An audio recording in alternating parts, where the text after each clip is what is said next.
Welcome to the channel. So here is the new front axle for the Jeep. So I went to the junkyard and found a E350 ambulance. Had the Quigley's conversion, and it's a 4-wheel drive ambulance. This is a Dana 60 high pinion, but this one right here is very hard to find. It's very rare. It's the Kingpin. It's very hard to find these, and we found a tag on it. It's got 410 gears, so that's gonna be good for crawling.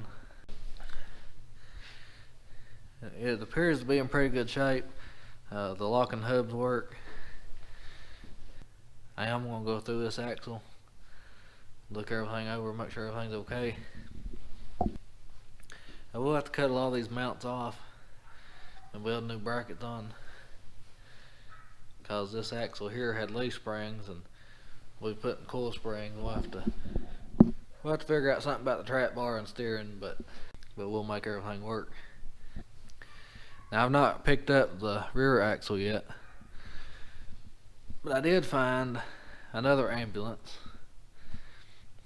that had, it's either a Dana 60 or 70. I'll have to look at it a little bit better, but it's got disc brakes in the back, and I'd much rather have that than drum brakes. But yeah, I'm looking forward to putting this axle in the Jeep. It's definitely going to be a lot wider.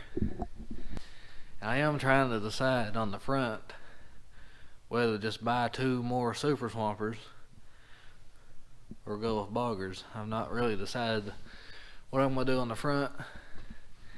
As you know, the back already has Boggers on it. So let me know what you think about that. Well guys, let me know what your thoughts are on this new axle. Just wanted to kind of give you an update of what I got. I'll make another video when I get the rear axle. Most likely I'm going to get that one that's got the disc brakes. I'm just hoping it's got 410 gears. Guys, I hope you liked the video. Thanks for watching. Please like and subscribe for more.